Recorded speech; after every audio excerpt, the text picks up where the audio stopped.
ரொம்ப முக்கியமான ப்ரேயர். என் வாலிப பிராயத்தில் எனக்கு ரொம்ப யூஸ்ஃபுல்லாக இருந்த ஒரு ப்ரேயர் இது. அந்த ப்ரேயர் தான் நம்ம பார்க்க போகிறோம். எந்த ப்ரேயர் அப்படின்னு கேட்டால், நியாயாதிபதிகளின் புஸ்தகம் 16ஆம் அதிகாரம் 28வது வசனத்தை நான் வாசிக்கிறேன். அப்பொழுது சிம்சோன் கர்த்தரை நோக்கி கூப்பிட்டு, கர்த்தராகிய ஆண்டவரே, நான் என் 2 கண்களுக்கு ஒரே தீர்வாய் பெலிஸ்தர் கையிலே பழி வாங்கும்படிக்கு இந்த ஒரு விசை மாத்திரம் என்னை நினைத்தருளும், என்னை பலப்படுத்தும் என்று சொல்லி அப்படின்னு இருக்கு. இந்த ஒரு விசை மாத்திரம் அப்படிங்கிறதான வார்த்தை இருக்கு பார்த்தீங்களா, என் வாலிப பிராயத்தில் ரொம்ப அதிகம் நான் யூஸ் பண்ணதான ஒரு ஜெபம் அது. இங்கே என்ன நடக்குது, நம்ம எல்லாருக்கும் தெரிஞ்ச சம்பவம், இதை எக்ஸ்பிளைன் பண்ண வேண்டிய அவசியமே கிடையாது. சிம்சோன் வீழ்ச்சி, பெலிஸ்தர் கைக்கு கொண்டு போகப்பட்டார். இப்பொழுது சிம்சோன் மீண்டுமாக தன்னுடைய பாவத்திற்கான பரிகாரத்தை செலுத்தி விட்டார். எப்படி பாவத்துக்கான பரிகாரத்தை செலுத்திட்டாரு அப்படின்னு நீங்கள் சொல்கிறீங்க அப்படின்னா, சிம்சோன் ஒரு நசரேய விரதம் இருக்கிறவர். நசரேய விரதம் இருக்கிறவர் ஒரு தீட்டான காரியத்தை தொட்டு விட்டால், அதாவது மரணத்துக்கான மரித்து போனதான ஒரு காரியத்தை தொட்டு விட்டால் அவருடைய தலை முடி மொட்டையடிக்கப்பட வேண்டும். இதுதான் நியாயப்பிரமாணம். என்னாகமத்தின் புஸ்தகம் 6ஆம் அதிகாரத்தில் அதை பற்றி சொல்லப்பட்டிருக்கு. ஸோ இப்போ சிம்சோன் ஏன் பெலிஸ்தர் கையில் ஒப்படைக்கப்பட்டார்னா, ஏற்கனவே பல செய்திகளில் நான் சொல்லியிருக்கிறோம். சிம்சோன் தெளிலாளால் மாட்ட வைக்கப்பட்டாரே ஒழிய கர்த்தர் ஏன் அந்த அனுமதியை கொடுத்தார்னா, நியாயப்பிரமாணத்தின்படி அவன் அந்த பலியை செலுத்த வேண்டும், அல்லது நியாயப்பிரமாணத்தின்படி அவன் பரிகாரம் செலுத்த வேண்டும். அந்த பரிகாரத்தை செலுத்தினால்தான் அவன் ஜீவனுள்ளோர் தேசத்துக்கு அல்லது பழைய ஏற்பாட்டு பரிசுத்தவான்கள் லிஸ்ட்டுக்கு வர முடியும். இன்னும் சொல்ல போனால் அவன் அப்போ தான் இஸ்ரவேலுக்குள்ளே இருக்க முடியும். அப்போ அந்த பரிகாரம் என்ன செய்யணும், தலைமுடி மொட்டை அடிக்கப்படணும். இவங்க அப்பா அம்மா கிட்ட சொல்லலை. அப்போ சொல்லியிருந்தா அவங்க அப்பா அம்மா என்ன பண்ணியிருப்பாங்க, ஆசாரியன்கிட்ட கூட்டிகிட்டு போய் அவனுக்கு அந்த மொட்டை அடிச்சிருப்பாங்க. அவன் சொல்லாததுனால இவனுக்கு அந்த பரிகாரத்தை கண்டிப்பாக செலுத்தி ஆகணும். கர்த்தர் செலுத்த வைக்கிறார். பெலிஸ்தர் கையில் அவனை ஒப்பு கொடுத்தது கர்த்தர் அவன் மேல் வைத்த கிருபை. ஒப்படைக்க வச்சு அதை தலைமுடியை மொட்டடிக்க வச்ச உடனே அவனுடைய பாவத்திற்கான பரிகாரம் அங்கே செலுத்தப்பட்டு விட்டது. நியாயப்பிரமாணத்தின்படி செலுத்தப்பட்ட உடனே அவன் முடி வளர்ற வரைக்கும் வீட்டுக்குள்ளேயே இருக்கணும் அப்படிங்கிறதான் நியாயப்பிரமாணம். என்னாகும் 6ஆம் அதிகாரத்தில் இருக்கு. இப்போ அந்த முடி வளர்கிற வரைக்கும் அவன் சிறைச்சாலைக்குள்ளேயே இருந்தான். அதனால தான் முடி வளர தொடங்கியதுன்னு அங்கே போட்டிருப்பாங்க. நியாயப்பிரமாணத்தின்படி முடி வளர்ந்துட்டா அவன் மீண்டுமாக நசரேய விரதத்துக்குள்ளே வந்துட்டான்னு அர்த்தம். இப்போ நசரேய விரதத்துக்குள்ளேயும் வந்துட்டான்.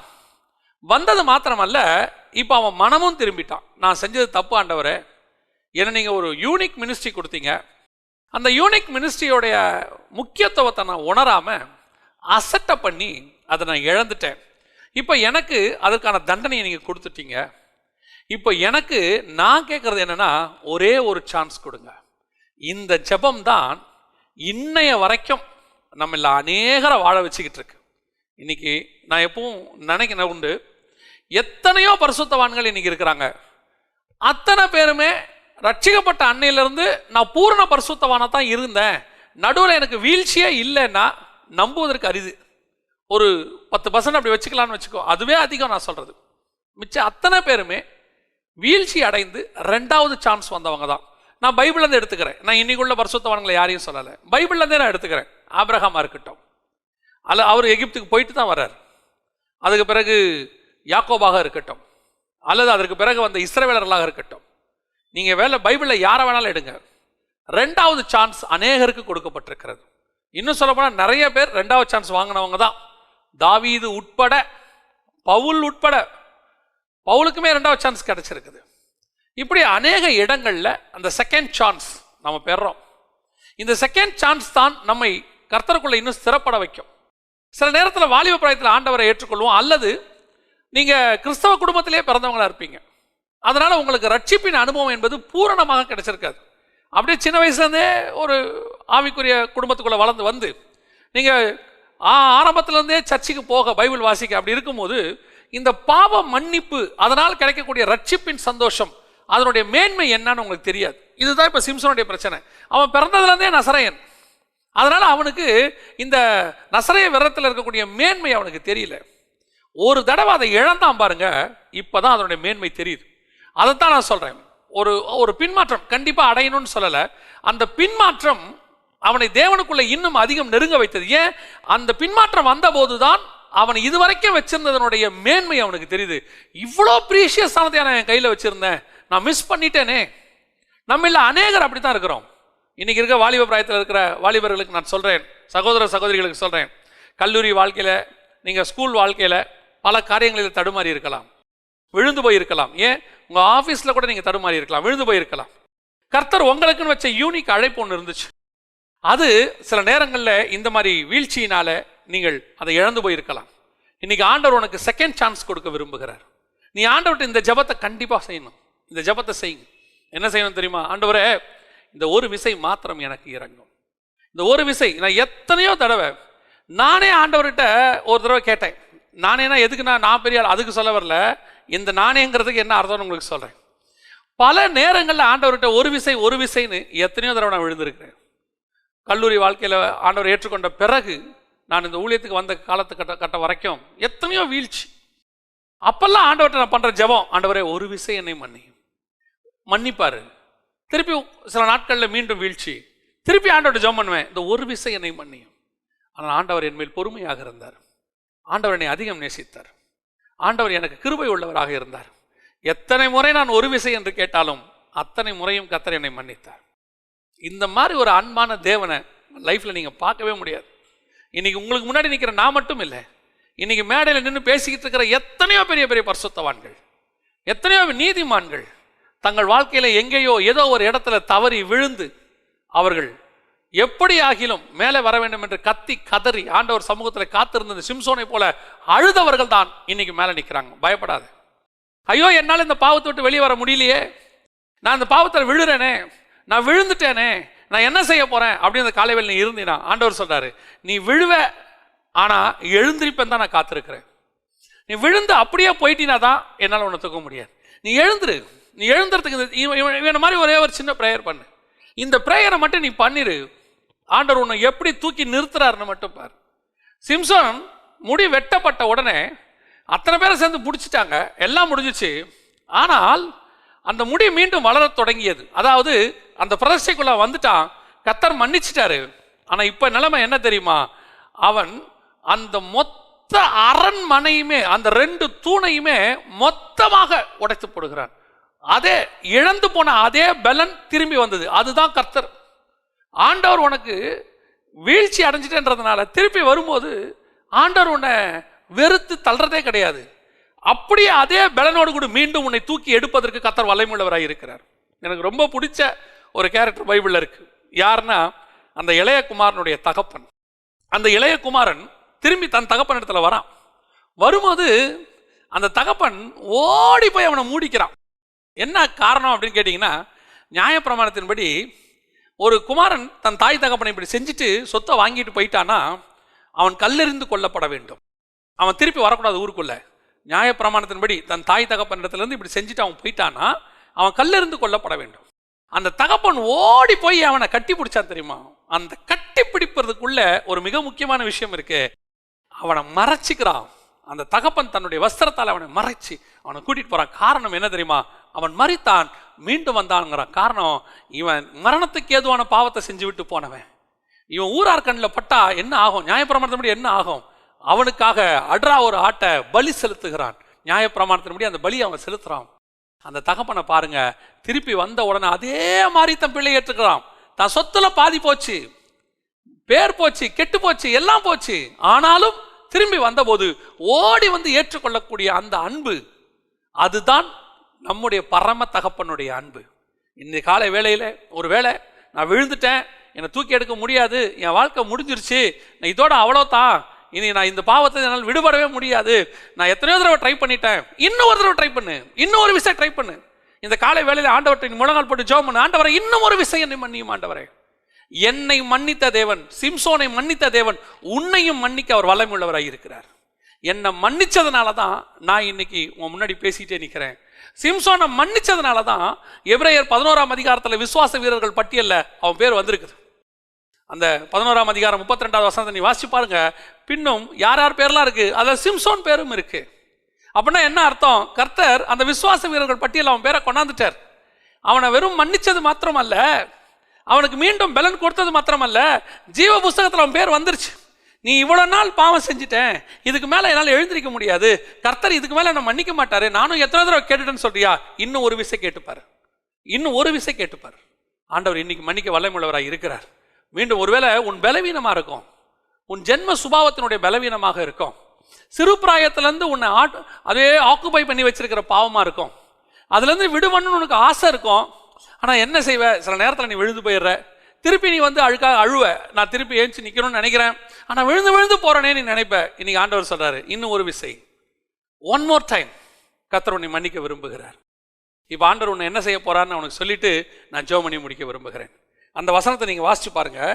அந்த நியாயாதிபதிகளின் புஸ்தகம் 16ஆம் அதிகாரத்தில் அவன் ஜெபம் பண்ணா, அவன் ஜெபம் பண்ணி முடிச்ச உடனே எல்லா ஜனங்கள் மேலும் விழுந்தது. இவ்விதமாய் அவன் உயிரோடு இருக்கையில் அவனால் கொல்லப்பட்டவர்களை பார்க்கிலும் அவன் சாகும்போது அவனால் கொல்லப்பட்டவர்கள் அதிகமாய் இருந்தார்கள். Second chance. அவன் வாழ்நாளெல்லாம் பண்ண ஊழியத்தை விட அவன் செகண்ட் சான்ஸ்ல பண்ண ஊழியம் இருக்குல்ல, அது அதை விட பெருசுங்கிறார் ஆண்டவர். அவன் உயிரோடு இருக்கும் போது பெலிஸ்தர்களை எவ்வளவு கொண்டானோ அதை விட அதிகமாக அவன் சாகும்போது கொன்றான். அவரோட அர்த்தம் என்ன? ஒருவேளை நீ வீழ்ச்சி அடைகிறதுக்கு முன்னாடி உனக்கு ஒரு மினிஸ்ட்ரி இருந்திருக்கும், அந்த மினிஸ்ட்ரி நல்லா தான் போயிட்டு இருந்திருக்கும், எல்லாரும் உன்னை பெருசாக தான் பேசியிருப்பாங்க, நடுவில் ஒரு வீழ்ச்சி, அவ்வளோதான், முடிஞ்சான், சிம்சன் முடிஞ்சான், ஊழியம் முடிஞ்சு, இதுக்கப்புறம் தொலைஞ்சான், க்ளோஸ், ஓவர், ஜெயிலில் போட்டாச்சு, கண்ணை குருடாக்கியாச்சு, ஊழியத்தை ஒழிச்சாச்சு, பேரை நாசம் பண்ணியாச்சு, இதுக்கப்புறம் இவரை ஒன்றும் பண்ண முடியாது, அவ்வளோதான், விழுந்தான் அப்படின்னு சொல்லுவாங்க. கர்த்தர் மீண்டும் முடியை முளைக்க பண்ணினார். கர்த்தர் மீண்டும் உன்னை முளைக்க பண்ணுவார். ஆனால் இப்போ நீ எப்படி இருப்ப தெரியுமா? நீ முன்னாடி பார்த்த மினிஸ்ட்ரியை விட இப்போ மினிஸ்ட்ரியை கர்த்தர் 2 மடங்கு ஆசீர்வதிப்பார், அதிகமாய் ஆசீர்வதிப்பார். அந்த விசுவாசத்தோடு புறப்படு. உன்னுடைய வீழ்ச்சியை பார்க்காத, இது வரைக்கும் எங்கெங்கெல்லாம் விழுந்தன்னு பார்க்காத, உன்னுடைய பழசை தூக்கி போடு. கர்த்தர் சொல்றாரு, பழையவங்களெல்லாம் ஒழிந்து போயின. ஆமா, இது வரைக்கும் நீ விழுந்தது உண்மைதான், உன்னை விழ பண்ணினதும் உண்மைதான். பல நேரங்களில் உன்னுடைய மேன்மை, உனக்கு கொடுத்த மேன்மையை கிடைக்க தெரியாம, உங்ககிட்ட கர்த்தர் கொடுத்த கிஃப்ட்ஸை பற்றின மேன்மை உனக்கு தெரியாம, உனக்கு கொடுத்த ஊழியத்தின் மேன்மை தெரியாம, உனக்கு கொடுத்த சபையினுடைய மேன்மை தெரியாம, உனக்கு கொடுக்கப்பட்ட வரங்களின் மேன்மை தெரியாம நீ ஒருவேளை விழுந்திருக்கலாம். இன்னைக்கு ஆண்டவர் காலை வேளையிலே உன்னை மீண்டும் எழும்பி நிற்க பண்ண விரும்புகிறார். நீ மாத்திரம் இந்த ஒரு ஜெபத்தை செய். இன்னும் ஒரு விசை என்னை மன்னியும் ஆண்டவரே, இன்னும் ஒரு விசை என்னை எழும்பி நிற்க பண்ணும் ஆண்டவரே, இன்னும் ஒரு விசை என் மேல் மனம் இறங்கும் ஆண்டவரே, இன்னும் ஒரு விசை என் மேல் கிருபையாய் இரும் ஆண்டவரே. ஆண்டவர் எப்படி பயன்படுத்த போறார் தெரியுமா? முன்னிலைமையை பார்க்கிலும், அவங்களுக்கு தான் முன்னிலைமையை பார்க்கலாம், பின்னிலைமை மோசம் இஸ்ரவேலர்களுக்கு. ஆனா உங்களுக்கு எனக்கும் முன்னிலைமையை பார்க்கிறோம், பின்னிலைமை ஆண்டவர் எடுத்து வல்லமையா பயன்படுத்த போறார். நீ எங்க உன் தலை தாழ்த்தப்பட்டதோ அங்கேயே கர்த்தர் உன் தலையை உயர்த்துவார். எந்த பெலிஸ்தர்கள் உன்னால சந்தோஷப்பட்டாங்களோ இன்னைக்கு அந்த பெலிஸ்தர்களே க்ளோஸ் ஆக போறாங்க. கர்த்தர் அந்த அளவுக்கு உன்னை உயர்த்த போறார். நீ விசுவாசிச்சா தேவ சமூகத்தில் இன்னைக்கு நம்ம ஜெபம் பண்ண போகிறோம், ஆண்டவர் நோக்கி பார்க்க போகிறோம். எல்லாரும் கண்களை மூடியும். நான் இன்னைக்கு விழுந்து போன மீண்டும் எழ வேண்டும் என்று விரும்புகிற வாலிப பிராயத்தில் இருக்கிற ஒவ்வொரு சகோதரனுக்காகவும் சகோதரிக்காகவும் நான் ஜெபிக்க விரும்புகிறேன். காரணம், நிறைய பேர் இந்த வீழ்ச்சியில் இருந்துட்டு எழுந்திரிக்க முடியாமல் தடுமாறிட்டு இருக்கிறாங்க. ஒரு சிலர் என்கிட்ட சொன்னதை நான் சொல்லிட்டு இந்த ஜெபத்தை நான் சொல்கிறேன், ஞாபகத்துக்கு வரதுனால. ஒரு ஊழியர்கள் இவ்விதமாக என்கிட்ட சொன்னார்கள். ஒரு வாலிப மகன் வீழ்ச்சி அடைந்தான். அவன் ஊழியத்தின் பாதையில் வந்த புதுசில் வீழ்ச்சி அடைந்தான். வீழ்ச்சி அடைந்த உடனே அந்த வாலிப மகனை ஒதுக்கி வைத்து விட வேண்டும், அவனை எதிலையும் பயன்படுத்தக்கூடாது, அவன் அவ்வளோதான் அப்படின்னு சொல்லி பேசினார்கள். அப்பொழுது அந்த ஊழியத்தில் நான் கேட்டேன், அந்த 26 வயதில் அவன் என்ன தவறு செய்கிற ஒரு வயதோ அந்த தவறைத்தான் அவன் செய்திருக்கிறான். இப்போ நாம் அவனை ஒதுக்கிட்டோம்னா அதற்கு பிறகு அவன் வாழ்க்கையே மாறி போயிடும். இப்போ நம்ம அவனை கொஞ்ச நாள் ஊழியத்தின் பாதையில் அவனை கொஞ்சம் பயன்படுத்துவதற்கு முன்பதாக அவனை நம்ம கொஞ்சம் சரி பண்ணுவோம், அவனை கூட வச்சுப்போம். இப்போ ஊழியம் கொடுக்க வேண்டாம், ஆனால் அவனை தள்ளியும் விட்டுறாதீங்க, அவனை சரி பண்ணுவோன்னு சொல்லி அவனை சரி பண்ணோம். இன்னைக்கு அவன் ஒரு நல்ல ஊழியனாக இருக்கிறான், நல்ல குடும்பம், நல்ல ஊழியம் செய்து கொண்டிருக்கிறான். அதைத்தான் நான் உங்களுக்கு சொல்ல வருகிறேன். வீழ்ச்சி அடைகிறது வாழ்க்கையில் எப்போ நடக்கிற ஒரு விஷயம்தான். இன்னைக்கு இன்னும் ஒரு விசை கர்த்தர் நம்மை மன்னிக்க விரும்புகிறார். இன்னும் ஒரு விசை எழுந்து நிற்க விரும்புகிறவங்க மட்டும், எனக்கு ஒரு சான்ஸ் கொடுங்க ஆண்டவரே அப்படின்னு கேட்க விரும்புகிறவங்க மட்டும் கண்களை மூடி தேவ சமூகத்தில் ஆண்டவர் நோக்கி பார்ப்போமா? சர்வ வல்லமையுள்ள எங்கள் தகப்பனே, இந்த காலை வேளைக்காக உமக்கு ஸ்தோத்திரம் ஆண்டவரே. இங்கே இருக்கிற யாருமே ரட்சிக்கப்பட்ட அன்னையிலிருந்து பூர பரிசுத்தவான்கள் இல்லை ஆண்டவரே. எத்தனையோ நாட்கள் வீழ்ச்சியில் இருந்து, எத்தனையோ நாட்கள் நாங்கள் பலவீனப்பட்டிருக்கிறோம், எத்தனையோ நாட்கள் உமை விட்டு தூர போய் இருக்கிறோம், எத்தனையோ நாட்கள் மீண்டும் வர விரும்பி இருக்கிறோம். நாங்கள் கண்ணீரோடு கூட திரும்பி வந்தபோது, அந்த இளையகுமாரன் வந்தபோது தகப்பன் ஏற்றுக்கொண்ட விதமாகவே நீர் எங்களை ஏற்றுக்கொண்டீரப்பா. நாங்கள் வேற ஒன்றையும் செய்யவில்லை, உமக்கு விரோதமாக எவ்வளவோ அக்கிரமங்களை செய்துவிட்டு முழங்கால் படியிட்டு அழுத போது அந்த கண்ணீருக்கு மதிப்பு கொடுத்து, இன்னும் ஒரு விஷயம் என்னை மன்னியும் ஆண்டவர் என்று கேட்டபோது உடனடியாக மன்னித்து அரவணைத்து, எங்கே விழுந்தோனோ அங்கேயே தூக்கி நிறுத்தி மீண்டும் ஆண்டவரே உங்களுடைய கரத்தின் கருவியாய் எடுத்து பயன்படுத்தினரே. அப்படித்தான் இன்னைக்கு இருக்கிற நிறைய பேர் இருக்கிறாங்கப்பா. இன்னைக்கு ஜெபிக்கிற ஒவ்வொரு வாலிப மகனுக்காகவும் மகளுக்காக நாங்கள் ஜெபிக்கிறோம். எந்த பலகீனத்தில் விழுந்திருந்தாலும் இன்னைக்கு அந்த பலகீனத்திலிருந்து அவர்களை தூக்கி எடுக்க கர்த்தர் கிருபை தருவீராக. அவர்களை பலவீனப்படுத்துகிறது எதுவாக இருந்தாலும், சிந்தனையோ சூழ்நிலையோ மனிதர்களோ யாராயிருந்தாலும், இந்த காலை வேளையில இயேசுவின் நாமத்தாலே கடிந்து அப்புறப்படுத்துகிறோம். கர்த்தர் சூழ்நிலைகளை மாற்றுவீராக. ஆண்டவரே எங்களுடைய சர்க்கம்ஸ்டன்ஸ் எல்லாவற்றையும் மாற்றி அமைப்பீராக. சிந்தனைகளை மேற்கொள்ள கர்த்தர் ஜெயம் தருவீராக. ஆண்டவரே இந்த காலை வேளையிலே விழுந்து போன இடத்துல எழும்பி நிற்க, நாங்கள் எங்கே வேடிக்கை பொருளாய் மாறினோமோ அங்கேயே நாங்கள் மீண்டும் எழும்பி நிற்க, யார் யாரெல்லாம் எங்களுக்கு விரோதமா பேசினாங்களோ அவர்கள் கண்களுக்கு முன்பாக எழும்பி நிற்க கர்த்தர் கிருபை தருவீராக. இன்னும் ஒரு விசை இறங்கும் ஆண்டவரே, இன்னும் ஒரு விசை மனம் இறங்கும் ஆண்டவரே. கிருபையுள்ள கரத்துல தாழ்த்துகிறோம். ஒவ்வொருத்தரும் 2வது சான்ஸ் பெற்ற சிம்சோனை போல அவர்களும் 2வது சான்ஸ் பெற்றுக்கொள்ளட்ட ஐயா. செகண்ட் சான்ஸ்ல அவர்கள் எழும்பி பிரகாசிக்கட்டும். முன்னிலைமையை பார்க்கிலும் பின்னிலைமையில இன்னும் அதிகமாய் பிரகாசிக்கட்டும். கர்த்தர் ஆசீர்வதிப்பீராக. விழுந்து போன தாவீதின் கூடாரத்தை எழும்பி நிற்க பண்ணுவேன் என்று சொன்ன ஆண்டவர், விழுந்து கிடக்கிற எங்களுடைய பிள்ளைகளை மீண்டும் எழும்பி நிற்க பண்ண போற தயவுக்காக உமக்கு ஸ்தோத்திரம். இன்னும் ஒரு விசை மனம் இறங்கும் ஆண்டவரே. எங்கள் ஆண்டவர் இயேசுவின் நாமத்தினாலே ஒப்பு கொடுத்து ஆசீர்வதித்து ஜெபிக்கிறோம் எங்கள் ஜீவனுள்ள நல்ல பிதாவே, ஆமென்.